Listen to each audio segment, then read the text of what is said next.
So the first thing that I'm going to end up stepping through, I'm just going to end up showing everybody some information resources that are available to them.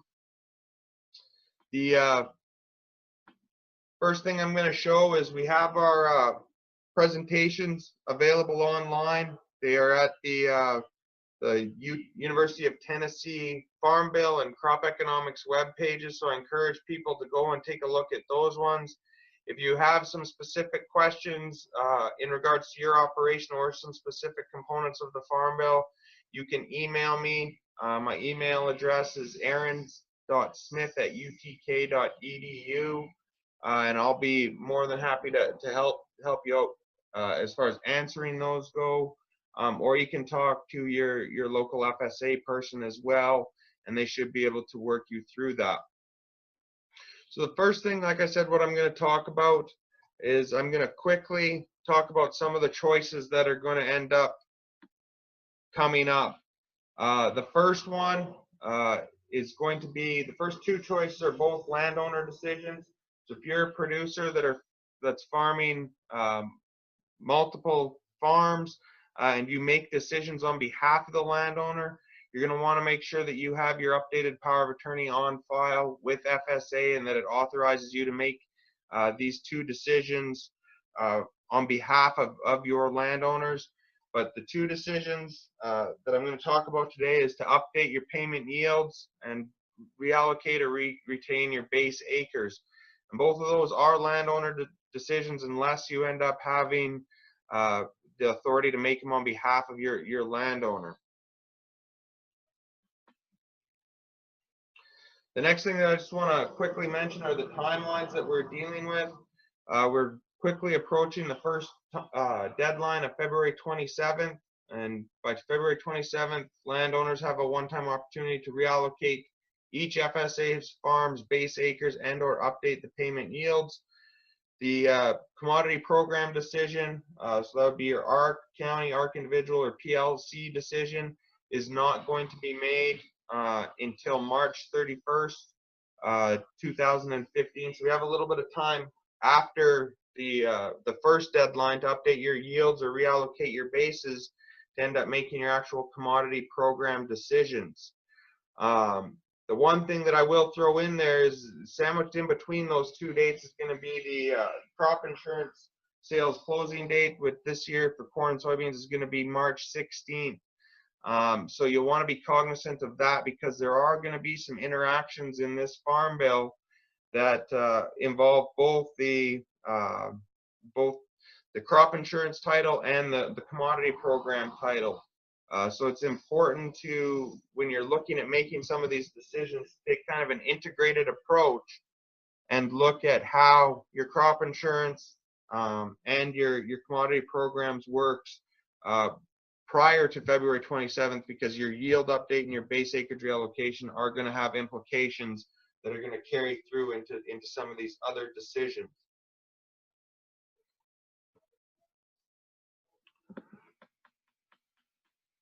So the next one that I'm going to just quickly talk about is the yield update. The yield update, this is probably one of the easier or more straightforward decisions that's in this farm bill. This farm bill does have a high degree of complexity to it, but regardless of what your program choice is going to end up being, you're going to want to end up doing this yield update, because essentially what the USDA is allowing you to do is to take your existing CC yield, which is found on your Form 156EZ, and update it on a crop by crop and farm by farm basis, so that you can get a higher program payment yield. The only program that will be affected by this yield update under this farm bill is going to be the PLC program, which we'll talk about next week.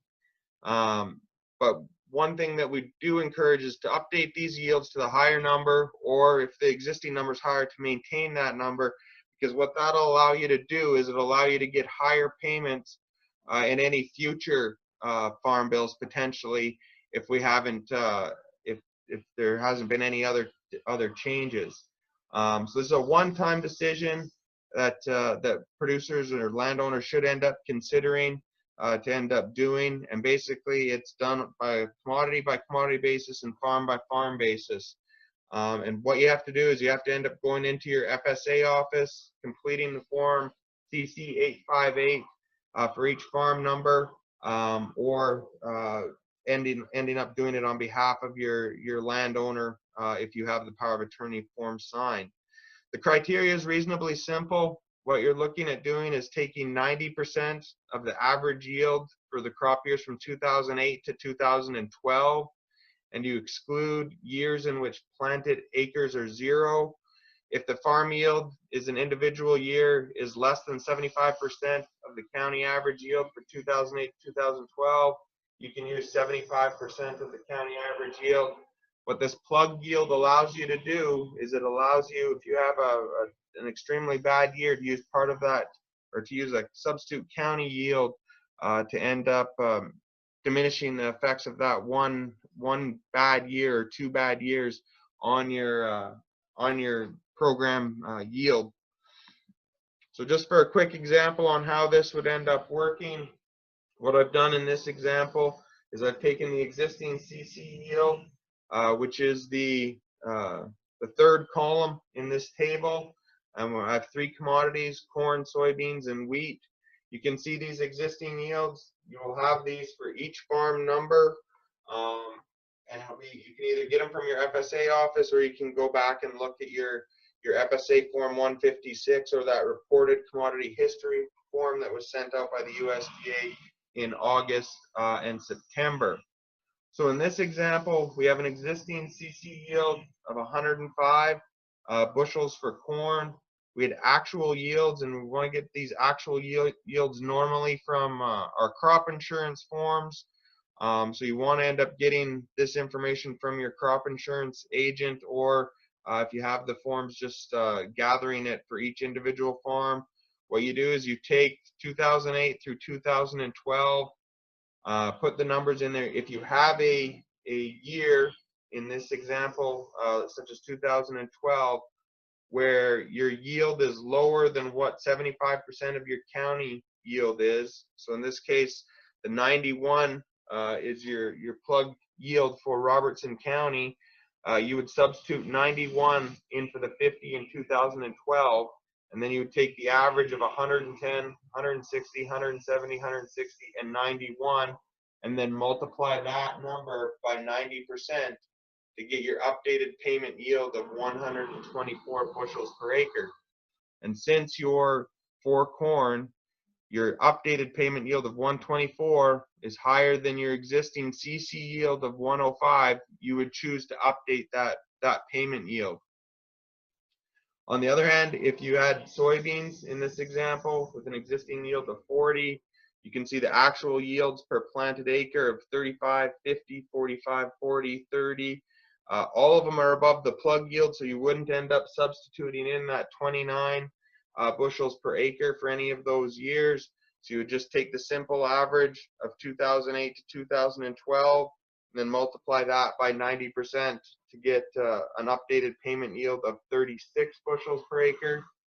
Since 36 is less than the 40, you would choose to retain your existing CC yield, because as I mentioned, what we end up having is a commodity by commodity and farm by farm choice here. So you can pick and choose which commodity yield you choose to update on which farm. So if you end up having a higher existing yield for a specific commodity, you'll want to keep it. If you can update it to a higher number, then for sure you can look at doing that as well. In the example of wheat in this quick little table here, what we're looking at is an existing CC yield of 43 bushels per acre, and actual yields of 55, 38, 60, 35, and 35. The county plug yield, which again is 75% of the county yields from 2008 to 2012, is 48 bushels per acre. So we would be able to plug 48 in for both of these 35s in 2012 and 2011, as well as 2009. So when you're taking your 90% of your 5-year average, your average would be calculated as 55 plus 48 plus 60 plus 48 plus 48 divided by 5 and then multiplied by 90%. And that would end up giving you 47 as the updated payment yield. And when you compare that to your existing CC yield of 43, you would choose to update that payment yield. So in this example, you'd choose to update the payment yield for corn and wheat. You would keep your soybean yield because it's higher than what your updated yield is. That would be a decision that you'd have to make for each farm and for each commodity as far as updating those yields. Just to give you a quick look at what this looks like when we look at some of the FSA decision aids that are available. They do have tools available for you to end up looking at for each county in the state, for each commodity, and it'll automatically give you your county plug yield, and then it'll automatically substitute that yield for any year that you end up putting in that's lower than that. Just to give you a quick idea of where that is you can end up going to the FSA webpage.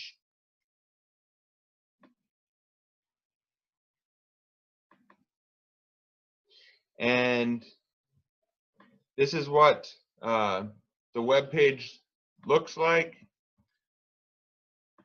You can come down here and click on Payment Yield Update Quick Calculator.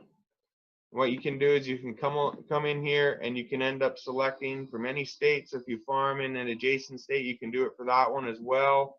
You can come in here and you can pick any county. So I'll just select Dyer County and corn, and what it'll do is it'll automatically give you that county plug yield of 92 bushels per acre for corn. Or you can select a different commodity, gives you your plug yield of 27 bushels per acre for soybeans and 41 for wheat. So then if you came down here and you plugged in your actual yield information from your crop insurance form,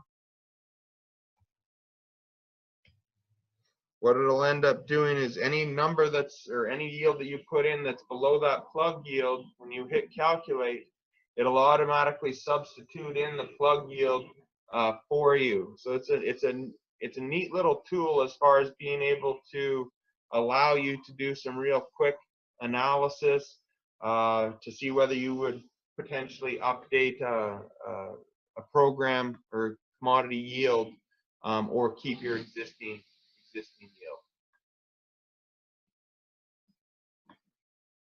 So that's the first decision that has to be made by February 27th. Again, this is one of those ones where I think this is definitely something that everybody should end up doing because it is reasonably easy to figure out. It doesn't require a lot of analytics, but it can help you not only potentially under this farm bill, but also under future farm bills as well. So then the next decision that has to be done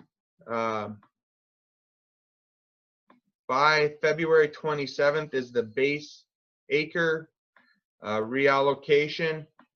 And this one is a little bit more complicated, and there's a few more moving parts in this calculation, but again, it's something that you'll have to do on a farm by farm basis. It's not on a commodity by commodity basis. You have to choose to either retain your existing base or reallocate your base acres. And again, when I'm talking about where to get this information, I just want to quickly show this is your Form 156EZ, and you can get copies of this PowerPoint presentation on the Farm Bill webpage. But what it gives you is it gives you your crop description in this purple box. In the red box, it'll give you what those base acreage allotments for each commodity are.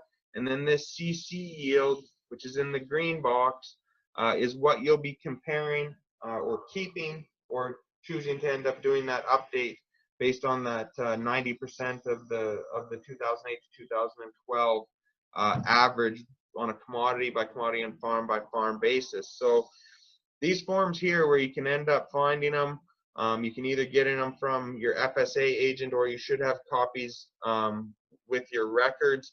The other place where you can get this information from is, this is a letter. It's called the Reported Commodity Crop History Summary, and it was mailed out back in August and September. And you can see these red boxes that are highlighted. Again, have your commodities, your base acres, and then your CC yields.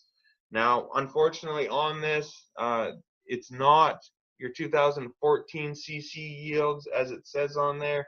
It's your CC yields as of September 30th, 2013. So that's just a bit of a typo. These are your 2013 CC yields. So you can pick between this number or updating that yield. Or when we look at the retain or reallocate your base, you're comparing this base allocation on a farm by farm basis to one where it more closely reflects what you've planted over the last few years. The thing that's nice about this reported commodity crop history summary is that it'll give you all the information on a farm by farm basis. So you can see each one of these highlighted red boxes are different farm numbers. So what it allows you to end up doing is it ends up allowing you to end up looking at all the farms that you have an interest in and taking a look at what your decisions are in regards to your base acreage reallocation or your yield update by taking a look at this form. So getting back to the base, to reallocate or retain your existing base. The decision, again, this is a landowner decision, and you have to go into FSA in order to make this decision and fill out your form CCC 858. Your base acreage cannot increase over your existing base.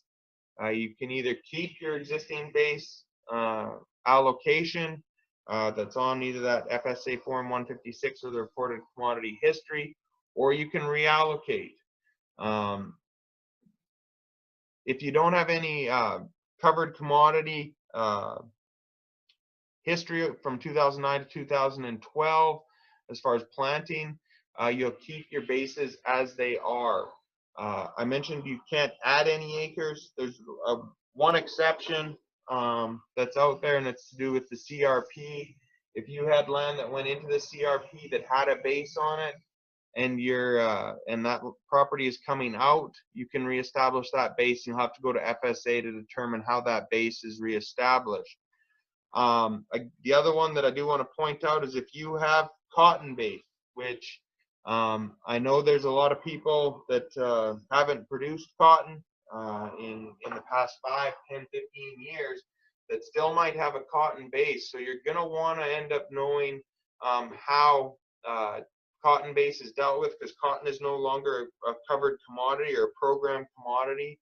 Essentially what ends up happening is you don't have the choice to reallocate cotton base. It just automatically becomes what's known as generic base. And generic base, there's a whole different set of rules that apply to it in order to end up potentially getting some program payments if you're planting covered commodities on that cotton base. But we'll talk about that in a future webcast. But it is something where I know there's more cotton base in the state than any other single commodity. So it's going to be a very important decision for a lot of people in Tennessee. The other thing that I will point out on this, we're not going to go into the PLC or ARC program decisions, but this decision to retain or reallocate your base acres is really going to impact what your payments potentially are under those programs. So you really want to end up taking a look at this retain reallocate decision in conjunction with your PLC and ARC decision. Just a couple of quick notes on when you would potentially want to end up reallocating your bases of a covered commodity. The first one is if it's going to increase the likelihood of receiving a payment under one of the programs. That's again why this decision needs to be made in conjunction with PLC and ARC and not separately. The second one is more on the risk management side of things. If you're looking at more closely aligning your existing base or your reallocated base with what you're actually planting right now, so that you're getting kind of more coverage if you will. I mean, it's not true coverage, but getting it more aligned with your planted acreage so that you're providing some additional coverage to some of the production practices or some of the production that you're doing. So that's another one. The last one that I'll point out, it's not on this slide, is how you value that base. I know there's people out there that will put a higher value on, say, corn base versus soybean base, and that may or may not be the appropriate thing to end up doing. But if you're looking at retaining your existing base versus reallocating it to a new base, reallocation, you'll want to end up keeping that in the back of your mind, is how you value that base over time. Just to give you an idea of where we are in Tennessee, we have on this graph here the total number of base acres compared to planted acres for each one of the commodities that are produced in Tennessee. You can see the substantial difference in base acreage versus planted. Unfortunately, none of the commodity programs, so PLC or ARC, are eligible to get payments on planted acres. It's all determined on your base acreage. So it is something that it's going to be unfortunate that there's going to be about 640,000 planted acres out there that aren't going to get any commodity program payments.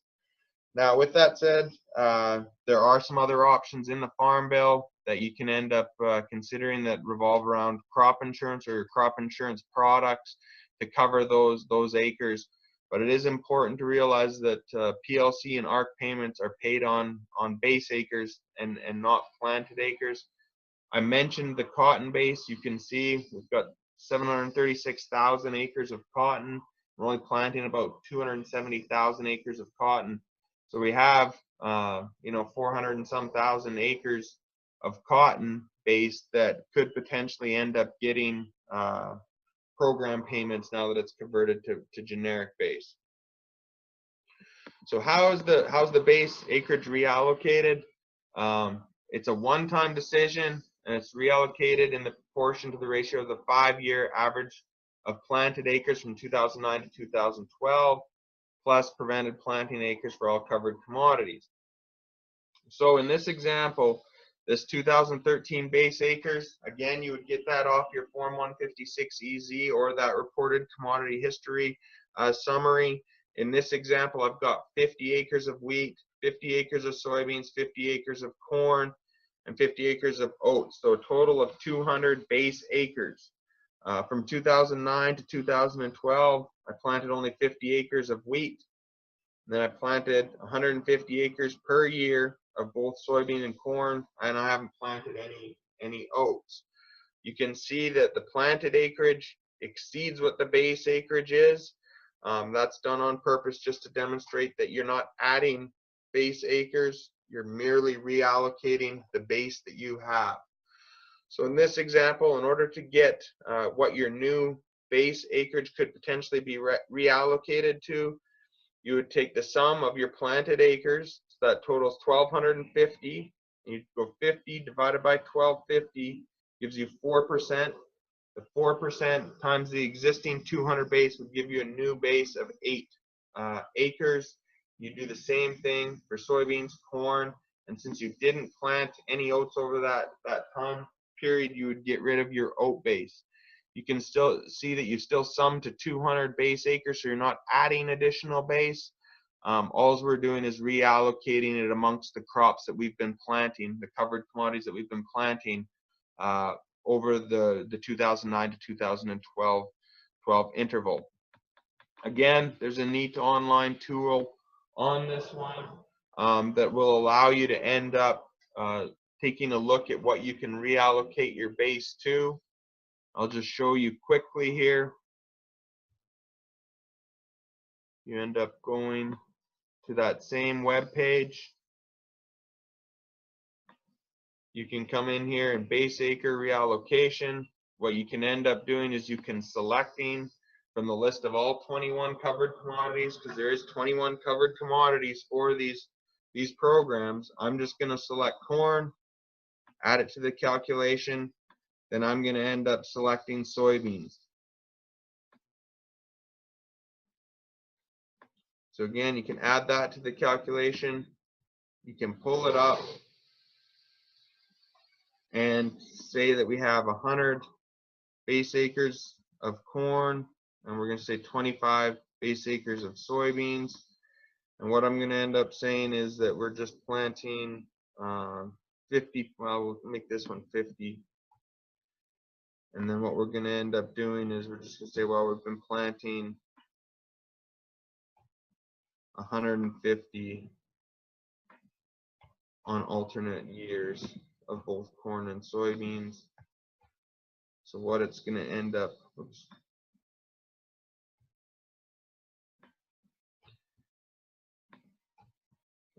doing is you put in what your planting is from your crop insurance forms, and it'll say, okay, you know what, we can reallocate to the 150 existing base acres to 75 of corn and 75 for soybeans. So you have to pick between this base acre existing column or this base acres reallocated column. You can't pick obviously between individual commodities.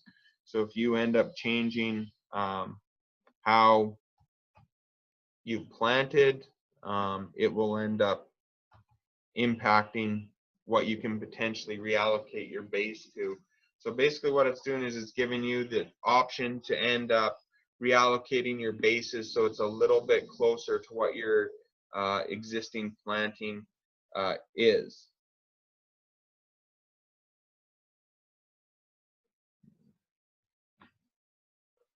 So with that, that is one of the easier tools to end up using. The FSA does have a spreadsheet that I will make you aware of too, if you're a spreadsheet person and not a online web tool. But you can go and take a look at their spreadsheet. But essentially, what you can do, this is the yield update spreadsheet, where you can come in, you can put in your yields, put in your county averages or your plug yields, and then it'll give you a comparison that's on the spreadsheet. The online tool, what I like about it is it automatically draws in those plug yields, so it works much better as far as not having to end up gathering a bunch of information on your county basis. If you end up looking at the next one, and this is going to be the base reallocation, you can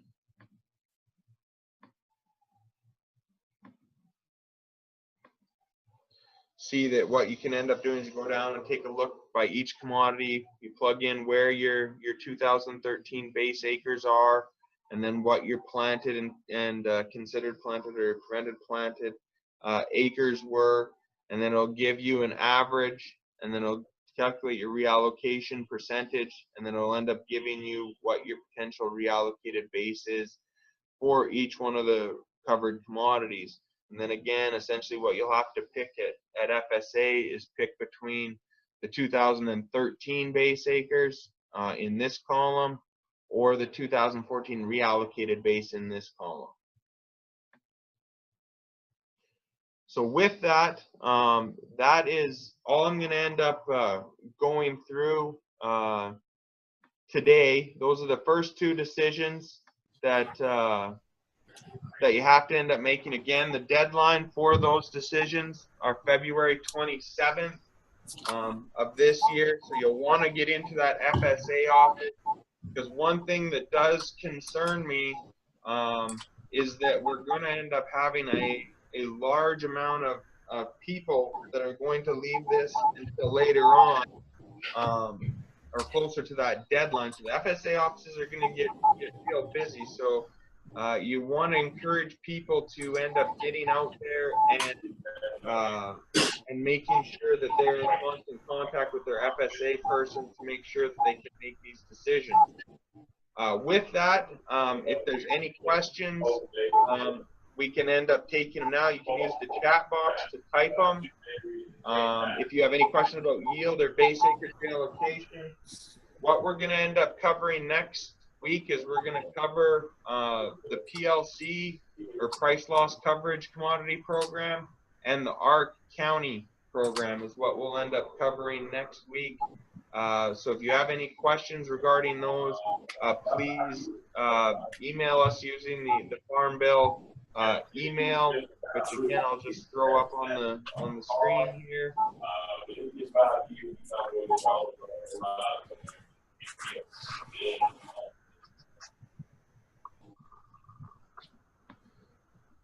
So if you have any questions or have something that's specific to your operation as well, you can email it. What we'll do is that when we get an email to that email address on the screen, is we will respond to you, and then if we have common questions or general questions, we'll address them in future webcasts. Again, our plan is to do this every Tuesday at 8:30 Central. And then we're recording them, and we're going to try to put them up on the net so that if you want to go back and take a look at them, you can do so at that time. With that, do we have any questions?